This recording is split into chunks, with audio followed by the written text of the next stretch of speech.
Hello, my name is Changa, and welcome to my video. I'm going to be talking about diversity awareness. We'll say this week we'll learn about one diversity when that deals with disability. The people who are who have a disability and the people who don't.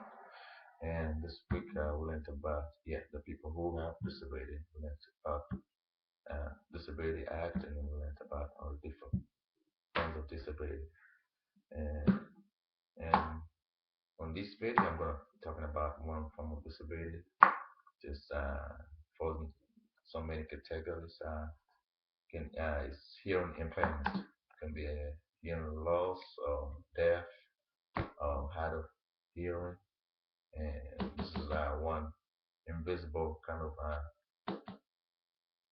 disability. You can't see it like other forms of disability. And that we usually people associate disability with, some people think they want to see a physical deformity on somebody, that they have a disability. But some people don't have that. They have some kind of invisible disability that you can't see just by looking at them.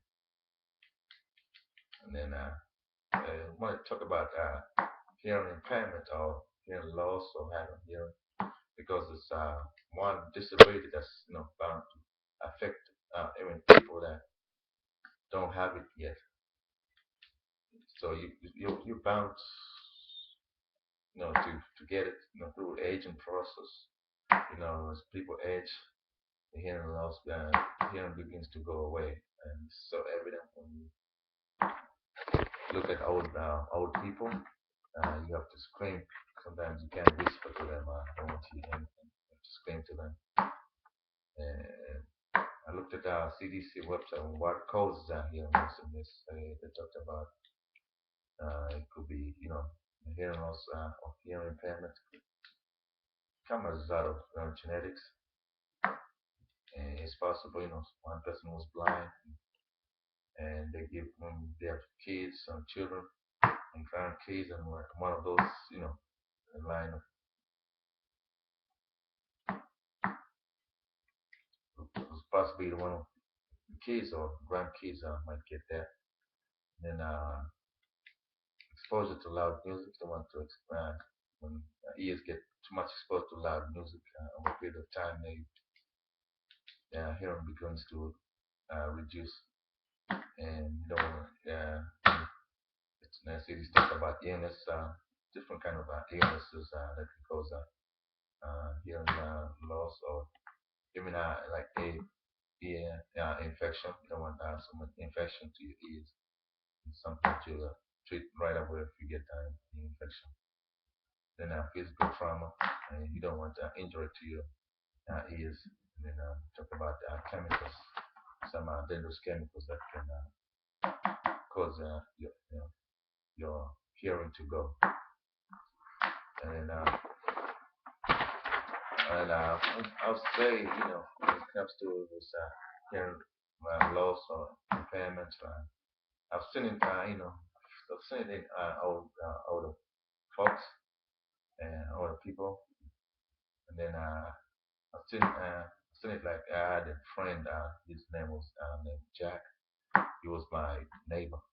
And I became friends with him, and it surprised me, like after a while, like how did I become friends with him despite his disability? And one thing I was drawn to him is because he had a good personality and very positive attitude and friendly too. So despite his ability, but he was the one positive individual, and that kind of like that kind of inspired me. Kind of it kind of like spoke to me, like just to so I should not complain about other small things in life. And people, there's some people who can't see, they're happy and they still go on with life. And I don't need to complain that much. Then and then I think and I like Jack so much, and then I think we were able to get along because we used to communicate with him. I used to communicate with him because he was able to read my lips and he would say one, he was able to say maybe one or two things, and I could figure out what he was saying. But if I didn't know what he was saying, I just give him a piece of paper and he write it down. And he was good at writing. He surprised me. He could write pretty well. And after a while, I was surprised. We went shopping one time, and that's one thing that surprised me. How he became my good friend, despite the disability. And finally, that should be all. Thank you for being my video, and bye.